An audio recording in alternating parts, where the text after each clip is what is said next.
नमस्कार, स्वागत है आप सबका हमारे खास कार्यक्रम में। मैं हूं कवीन सचान। खास कार्यक्रम में आज हम बात करेंगे भारतीय संविधान की और संविधान में मौजूद केंद्र और राज्य के बीच में क्या बंटवारा है, क्या सीमाएं हैं और क्या शक्तियां हैं।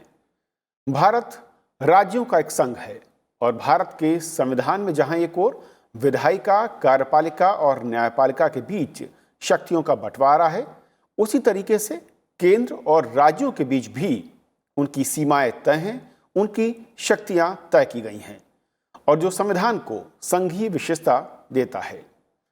संविधान में केंद्र और राज्यों के बीच सहयोग और समन्वय को भी सुरक्षित रखने के लिए कई अहम प्रावधान किए गए हैं। तो आज समझेंगे अपने कार्यक्रम में कि संघ इस पूरे के पूरे अगर राज्यों की बात करें तो किस तरीके से केंद्र और राज्यों के बीच में सीमाएं कहां पर हैं, शक्तियों का बंटवारा किस तरीके से है और अगर कोई अपनी सीमा से बाहर जाता है और ऐसी स्थिति में क्या प्रावधान संघ में के इस पूरे के पूरे शासन के दौरान हमें मिलते हैं संविधान की ओर से और उसे लागू कराने की जिम्मेदारी या फिर किस तरीके से उसे अमल में लाने की जिम्मेदारी दी गई है। हमारे साथ तीन खास मेहमान हैं। विकास सिंह जी हमारे साथ हैं, farmer additional solicitor general of India, sir स्वागत है। हमारे साथ चारू प्रज्ञा हैं, एडवोकेट हैं सुप्रीम कोर्ट में, चारू स्वागत है। और देशरत्न निगम साहब हमारे साथ हैं, एडवोकेट सुप्रीम कोर्ट, आपका भी सर बहुत बहुत स्वागत है। शुरुआत में विकास जी आपसे करना चाहूँगा कि अगर मैं पूरे के पूरे स्ट्रक्चर को देखें और जिस तरीके से केंद्र और राज्यों के बीच चाहे वो अधिकारों को लेकर बात हो या उनकी शक्तियों की बात हो या फिर एरिया और टॉपिक के लिहाज से उनके दायरे की बात हो, किस तरीके से संविधान स्पष्ट करता है और कहां पर अलग अलग रखता है और कहां पर एक साथ खड़ा करता है केंद्र और राज्य को। देखिए, संविधान में जो प्रावधान है राज्यों का और केंद्र का जो निर्धारित किया गया है, सो उस पर काफी स्पष्टता है। 7th शेड्यूल में लिस्ट 1 जो है वो केंद्र का लिस्ट है। उसमें जो जो सब्जेक्ट्स आते हैं जैसे डिफेंस हो गया या बहुत से ऐसे आर्म्स एम्युनिशन, कई ऐसे हैं जो केंद्र के उसमें आते हैं। फिर लिस्ट 2 में राज्यों का है और लिस्ट 3 है कंकरेंट लिस्ट, जहां केंद्र का जो बिंदु केंद्र के लिस्ट में आता है वो सिर्फ केंद्र उसमें कानून बना सकता है। जिसमें स्टेट के बिंदु आता है वो सिर्फ स्टेट बना सकता है।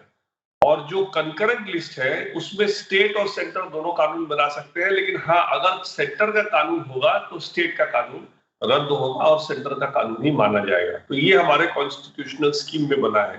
निगम साहब, इसको देखूं कि जब संविधान सभा में इसको लेकर चर्चाएं हुई, अलग अलग बैठकें हुई, उस वक्त जब हम संघीय ढांचे को अपनाने की बात कर रहे थे, उस ढांचे में क्या उस वक्त ज़रूरती जो बुनियादी चीज़ें थी उनको अडॉप्ट करने की बात हुई और जब सीमाओं का मैं कहूँ कि दायरा जो बनाया गया वो उसका आधार किस तरीके से लिया गया और उसके पीछे की वजहें क्या थी?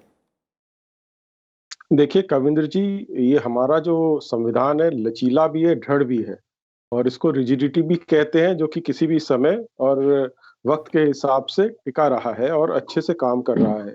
और ये जो कानून फार्म बिल्स वगैरह की अगर हम बात करें, ये लचीलापन उसी वक्त आ गया था जब संवैधानिक सभा ने संविधान अडॉप्ट किया था और इसको लागू किया था।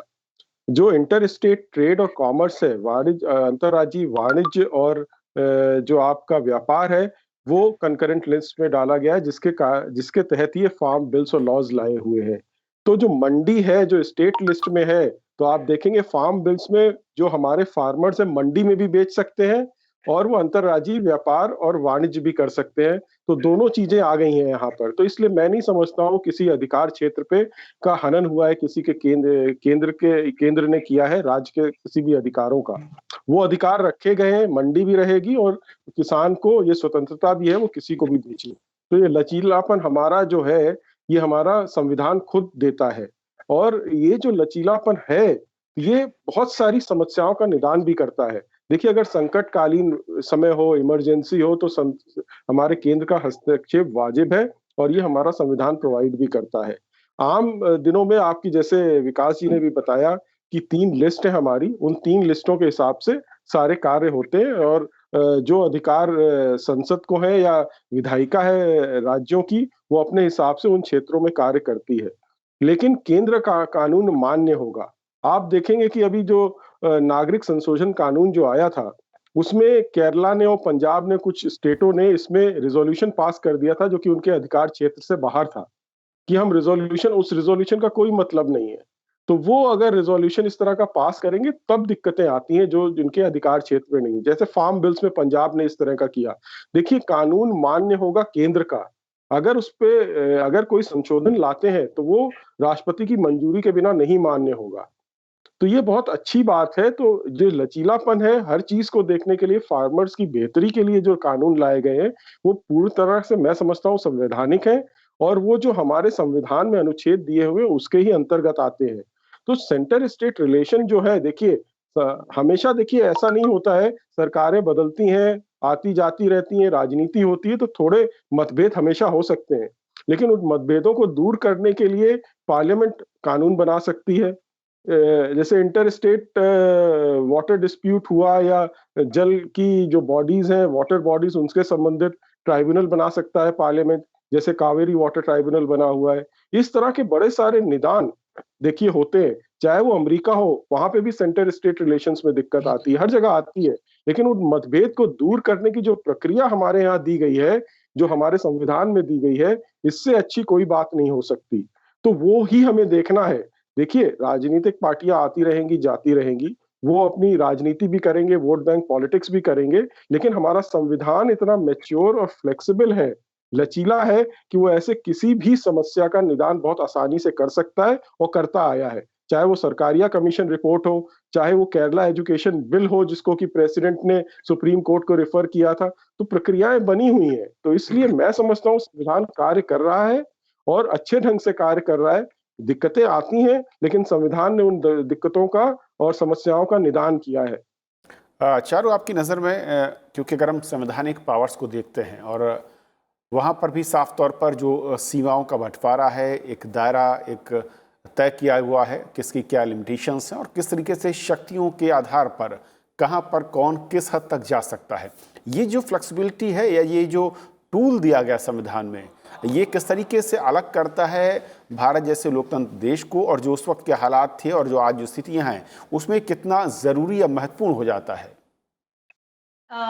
पहले तो ये बताना चाहती हूँ कि हमारे पूरे संविधान में फेडरलिज्म शब्द का कहीं पर, संगठनात्मक शब्द का कहीं पर इस्तेमाल नहीं हुआ है।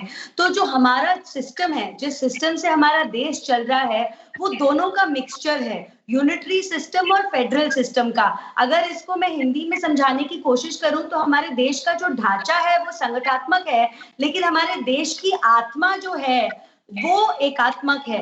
और ये इसीलिए आज महत्वपूर्ण है क्योंकि जो भारत की संस्कृति है वो देश बनने के बहुत पहले से चलती आ रही है और उसको हमें बहुत ज्यादा आज भी इम्पोर्टेंस देनी होगी। लेकिन जो क्वाजी फेडरल सिस्टम होता है, जो इंडिया है क्वाजी फेडरल है, which is a mixture of both federal and unitary system, इसमें इससे अच्छा डिवीजन ऑफ पावर नहीं हो सकता। जैसे कि मुझसे पहले दोनों सर्स ने बताया, 3 लिस्ट है, तीनों लिस्ट में अलग अलग तरीके से बताया गया है। जो most important matters of national importance है वो यूनियन लिस्ट में आते हैं, जो लोकल मैटर्स है वो स्टेट लिस्ट में आते हैं, और कुछ मैटर्स ऐसे हैं जिसमें यूनियन और प्रदेश दोनों को लॉज बनाने की जरूरत पड़ती है, वो कंकरेंट लिस्ट में आते हैं। दोनों की योजनाओं से मिलकर ये देश चलता है, ये बात बिल्कुल ठीक है। शुद्ध रूप से ना हम परिसंघी हैं ना हम एकीय हैं, और इस बैलेंस को मेंटेन करने के लिए प्रदेश सरकार और केंद्रीय सरकार दोनों का साथ में काम करना बहुत महत्वपूर्ण है। आप जिस क्लैश की आज बात कर रहे हैं, जिन इश्यूज की आप बात कर रहे हैं, उन इश्यूज को अगर हम डीप में जाकर देखेंगे तो हम ये समझेंगे कि जो सेंट्रल बॉडीज हैं उनको पहले से ही ऑटोनॉमी दे रखी है, उनको किसी भी प्रदेश सरकार से परमिशन लेने की जरूरत नहीं है, उनको प्रदेश सरकार से काम करने से पहले पूछने की जरूरत नहीं है। तो आजकल लेकिन जिस तरीके से प्रदेश सरकार चल रही है, उन्होंने वेस्टर्न कॉन्सेप्ट ऑफ फेडरलिज्म को इंडिया में इंट्रोड्यूस करने की कोशिश करी है, लेकिन वेस्टर्न कॉन्सेप्ट जो कॉन्सेप्ट है फेडरलिज्म का, सिविलाइजेशनल स्टेट है, जो हमारा प्राचीन भारत जिसको हम बोलते हैं, उसको तो बांटा नहीं जा सकता। आप चाहे दक्षिण से हो या पश्चिम से हो, पहले आप भारतीय हैं, और इस एहसास के साथ ही हमारे कॉन्स्टिट्यूशन को, हमारे संविधान को लिखा गया है। आज की तारीख में पॉलिटिकल टसल होता है, कॉन्स्टिट्यूशनल टसल कोई पर भी नहीं है। और पॉलिटिकल टसल भी इसलिए होता है क्योंकि बहुत सारी रीजनल पॉलिटिकल पार्टीज हैं, छोटी पॉलिटिकल पार्टीज हैं, जो ये भूल जाती हैं कि प्रदेश में सरकार बना लेने से वो पूरा प्रदेश आपका अपना नहीं हो जाता, आपकी पर्सनल जागीर नहीं है वो प्रदेश। और आपकी पहली जिम्मेदारी ये है कि आप केंद्र के साथ मिलकर काम कर पाए, जनता के भले के लिए, देश के भले के लिए। विकास जी, देखिए, मेरा जो ये मानना है कि जो इस तरह के कोई डिस्प्यूट अगर उठते हैं तो सुप्रीम कोर्ट में डायरेक्टली स्टेट और सेंटर के डिस्प्यूट जा सकते हैं, और अगर कोई डिस्प्यूट जो डायरेक्ट स्टेट गवर्नमेंट और सेंट्रल गवर्नमेंट में हो तो उनको आपको हर स्टेट या सेंटर जब भी उस डिस्प्यूट को चाहे तो डायरेक्टली सुप्रीम कोर्ट में ले जा सकता है। लेकिन कई ऐसे कानून है, जैसे लॉ एंड ऑर्डर है, अब policing is a completely state subject, लेकिन साथ में सेंटर के पास सीबीआई भी है। इसीलिए उस बैलेंसिंग को करने के लिए, जिसमें कि स्टेट का जो पुलिसिंग है उसको सेंटर ज्यादा हस्तक्षेप ना करे, इसीलिए स्टेट का कंसेंट लेना जरूरी होता है। और अगर आपने देखा होगा इन दिनों में भी 7 या 8 स्टेटों ने अभी कंसेंट अपना विड्रॉ कर लिया है। अब ये हमारे कॉन्स्टिट्यूशनल स्ट्रक्चर के लिए ये बहुत हेल्दी चीज नहीं है कि स्टेट बाय स्टेट जितने भी स्टेट्स जहां पर की ऑपोजिशन रूल्ड है या जहां बीजेपी स्टेट्स नहीं है, जहां जहां सरकार नहीं है, वो सारे अपना कंसेंट विड्रॉ कर रहे हैं। तो इस तरह का जो एक माहौल बन रहा है, ये मेरे हिसाब से ये माहौल अच्छा माहौल नहीं है। जो इन्होंने CAA की जो बात की, कानून की बात की, और उन्होंने कहा कि स्टेट्स को रेजोल्यूशन नहीं पास करना चाहिए था CAA के कानून के खिलाफ, मैं बिल्कुल सहमत हूँ देश रतन जी से कि स्टेट्स का कोई अधिकार नहीं है कि इस तरह के कानून में वो, लेकिन ऐसे कानून कई ऐसे होते हैं जहां पर कि भले आपको स्टेट से उनका परमिशन लेने की जरूरत नहीं हो, लेकिन एक ब्रॉड कंसल्टेशन का एक सिस्टम होना चाहिए जिसमें कि आप एक जैसे कहते हैं ना स्टेक होल्डर, आजकल ये जितने भी नए कानून बन रहे हैं उनमें आज के दिन में एक स्टेक होल्डर कंसल्टेशन होता है कि जो स्टेक होल्डर है, जिनका इफेक्टेड होंगे पार्टी से, उनकी एक राय ली जाए और उस राय लेने के बाद सर्वसम्मति से कानून को पारित किया जाए। निगम साहब, क्योंकि जब संविधान को देखते हैं तो साफ तौर पर न सिर्फ सीमाएं दी गई हैं, हर एक की परिधि है कि कौन कहां तक जा सकता है, शक्तियां दी हुई हैं, और उसके उल्लंघन के बाद जो विकल्प या प्रावधान है उसको मैं कहूँ कि रिजॉल्व करने को लेकर वो क्या कहते हैं और किस तरीके से प्रभावी या कितने प्रभावी नजर आते हैं? देखिए, हमारा संविधान, जैसे मैंने बोला, समस्याओं के निदान के लिए उसमें बहुत सारे प्रोविजंस हैं, और इंटर स्टेट काउंसिल्स बनी हुई हैं, और कोऑर्डिनेशन काउंसिल्स बनी हुई हैं, क्षेत्रीय काउंसिल्स भी बनी हुई हैं अगर कोई डिस्प्यूट हो। और अगर अपने सबसे बड़ी बात देखिए, जो वित्तीय ढांचा है, जो गुड्स एंड सर्विसेज टैक्स के बाद जो आया, जो अनुच्छेद 246 का के बारे में जो आया आपका, और जिस तरह से सेंटर और स्टेट ने मिलके राज्यों ने अपने अधिकार सेंटर को दिए, और ज्यादातर जो फैसले जीएसटी काउंसिल के हो रहे हैं यूनानिमस हो रहे हैं। कोई भी टैक्स लग रहा है या डिस्ट्रीब्यूशन हो रहा है कर का, और जो पैसों का डिस्ट्रीब्यूशन होता है सेंटर और स्टेट के बीच में, सारे डिसीजन यूनानिमस हो रहे हैं। बाहर पार्टियां राजनीति करती हैं जीएसटी काउंसिल के बाहर, चाहे वो वेस्ट बंगाल की हो या केरला की हो, लेकिन उनके जो वित्तीय मंत्री हैं वो काउंसिल में जाके यूनानिमस फैसले लेते हैं, और सब मिलजुल के एक साथ फैसले लेके, जिस तरह से जीएसटी काम कर रहा है आज की डेट में। ये अनुच्छेद 246 सितंबर में लोकसभा द्वारा लाया गया था, और ये वित्तीय ढांचा हमारा है उसको एक नए स्तर पर ले गया, और बहुत ही आसानी से और बढ़िया तरीके से काम कर रहा है ये। और सुप्रीम कोर्ट में आप जा सकते हैं, कोई भी अगर दो स्टेट के बीच में झगड़ा है या केंद्र के राज्य के बीच में झगड़ा है, कोई भी कानून ऐसा होता है तो प्रेसिडेंट रेफर कर सकते हैं सुप्रीम कोर्ट को। तो ये बहुत सारे जो चीजें हैं अगर आप देखेंगे वो ऐसी हैं जो कि इतने लचीली हैं, और उनका निदान भी हमारे यहाँ दिया गया है। एक प्रॉब्लम आती है गवर्नर्स रूल के ऊपर, जब इस तरह की दिक्कत आती है, किसी को पूर्ण बहुमत नहीं मिलता है, तो वहां पर क्या होता है कि कई बार दिक्कतें आ रही हैं। लेकिन वहां पर भी अगर आप देखें, सुप्रीम कोर्ट ने एसआर मुंबई का केस हो या मनोज प्रसाद का केस हो, जिसमें कि बड़ा साफ 4 स्थितियां लिखी गई हैं कि जब आपके पास पूर्ण बहुमत ना हो, या प्री पोल अलायंस हो, या सबसे बड़ी पार्टी को बुलाना चाहिए, या पोस्ट पोल अलायंस हो, तो ये जो आपके जो फ्रिक्शनल एरियाज हैं जहां पे दिक्कतें आती हैं, उसको सुप्रीम कोर्ट ने भी निदान करने की कोशिश करी है। जो गैप्स हमारे कॉन्स्टिट्यूशन या लॉ में रह जाते हैं, तो सुप्रीम कोर्ट ने उसका निदान करने की कोशिश करी है। वो सीमाएं जो उसमें दी गई हैं कि आप अपने अधिकार क्षेत्र में काम करें और उससे बाहर ना जाएं, उन सीमाओं की देखरेख सुप्रीम कोर्ट बखूबी कर रहा है और पार्लियामेंट भी कर रहा है। तो मैं नहीं समझता हूं कि हम एक यूनिटरी सिस्टम की तरफ जा रहे हैं। हमारे संविधान ने ऐसे हालात दिए हुए हैं हमारे संविधान के अंदर, जिससे कि सरकारें, नई समस्याएं आती हैं, नए ऐसी सिचुएशंस आती हैं, उनको डील करने के लिए ये संविधान में जो प्रोविजंस है वो बहुत जरूरी है। चाहे वो मैंने बताया कि इंटर स्टेट काउंसिल्स हो, चाहे जीएसटी का नया ढांचा जो खड़ा हुआ है, तो ये नई नई चीजें आ रही हैं और हमारा देखिए देश आगे बहुत तेजी से बढ़ रहा है और वो जो दिक्कतें थी उनको दूर करता जा रहा है। आप पैंडेमिक दुनिया में हुआ, जो बुरे हाल हो गए, एक हमारा ही देश था जो हमारी जो रूरल इकोनॉमी से संबंधित जो सारी चीजें थी, उसने इस देश को बचाया। और आज अभी लेटेस्ट जीडीपी फिगर्स जो आई हैं उसमें बता रहा है कि 23.9 से जो कंट्रैक्शन था वो घट के 3 पॉइंट कुछ % रह गया है। तो ये जो हमारा ये जीएसटी वित्तीय ढांचा इसमें बहुत काम आया है आपका। जिस तरह से आरबीआई का इंटरवेंशन हुआ, जो और वो सब संवैधानिक तरीके से हुआ। तो मैं मानता हूं ये जो चीजें हैं हमारे सामने, ये दिक्कतें देखिए आएंगी। संविधान में जब इस तरह का हमारा फेडरल स्ट्रक्चर का और यूनिटरी स्ट्रक्चर का कॉम्बिनेशन होता है, तो वो दिक्कतें देखिए प्रैक्टिकल आती हैं, उसमें कोई दो राय नहीं है। लेकिन क्या वो हम दूर कर पाए? हाँ, बहुत अच्छे से दूर कर पाए। क्या ये दिक्कतें आगे आएंगी? हाँ, जरूर आएंगी, लेकिन उनका समाधान भी निकलेगा। चारू, क्या आखिरी सवाल आपसे कि जिस तरीके से जब हम बात करते हैं कि सहयोग, समन्वय और अगर उसकी स्थिति ना हो तो जो रेमेडीज़ हैं संविधान की ओर से किसी भी डिस्प्यूट को लेकर, वो क्या संविधान बताता है और कितने प्रभावी वो रेमेडीज़ अब तक हमने देखी हैं अगर देश के पिछले 7 दशक में देखें तो? देखिए, एक लॉ पास करने में और उस लॉ को इम्प्लीमेंट करने में बहुत फर्क है।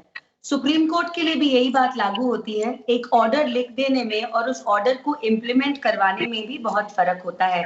बहुत सारे ऑर्डर सुप्रीम कोर्ट के ऐसे आए हैं जिनको इन प्रैक्टिस हम अपने देश में इम्प्लीमेंट नहीं कर पाए हैं। जैसे लाउड स्पीकर का एक ऑर्डर आया था, 90s में आया था, लेकिन आज तक भी वो स्ट्रिक्टली इम्प्लीमेंटेबल नहीं है। लेकिन हमारा जो कॉन्स्टिट्यूशन है, जो हमारा संविधान है, मैं हमेशा कहती हूँ वो एक लिविंग बीइंग की तरह है, एक लिविंग एंड इवॉल्विंग बीइंग की तरह है। वो एक जीवित चीज है और उसका मतलब ये है कि उसमें बीच बीच में बदलाव करे जा सकते हैं, उसमें चेंजेस लिए जा सकते हैं, उसको बार बार इंप्रूव करा जा सकता है। क्योंकि जिन लोगों ने हमारा कॉन्स्टिट्यूशन लिखा और उस कॉन्स्टिट्यूशन में हर वो चीज लिखी गई जो हमारे देश को अच्छे तरीके से चलाने के लिए महत्वपूर्ण थी, उसी कॉन्स्टिट्यूशन में ये भी बताया गया अगर कहीं अचकनें आती हैं, मुश्किलें आती हैं, तो उनको दूर कैसे करा जाए। चाहे आपको कॉन्स्टिट्यूशन में, संविधान में कुछ बदलाव करने हो या आपको संविधान में कोई समस्या लेकर सुप्रीम कोर्ट तक जाने की जरूरत पड़े, जुडिशरी को भी इंडिपेंडेंट रखा गया है। और इन सब चीजों के बारे में तब सोचा गया जब इस कॉन्स्टिट्यूशन को ड्राफ्ट करा गया। तो अगर आप बाकी दुनिया के देशों के डेमोक्रेटिक कंट्रीज के भी आप संविधान उठाकर पढ़ेंगे और आप भारतीय संविधान पढ़ेंगे, हमारे संविधान की खूबसूरती ये है कि हमने हर संविधान से वो चीजें ली हैं जो हमारे देश के लिए अच्छी हैं, लेकिन हमने अपनी भारतीयता उसमें बहुत ही इंटैक्ट और अच्छे तरीके से मेंटेन करी है। और क्योंकि हमारा संविधान एक जीवित चीज है, वो आगे आने वाले समय में भी ऐसे ही बदलता रहेगा जैसे पिछले 75 सालों में हमने जरूरत पड़ने पर उसको बदलते हुए देखा है। बहुत शुक्रिया आप तीनों मेहमानों का हमारे साथ इस चर्चा में जुड़ने के लिए। फिलहाल आज इतना ही। नमस्कार।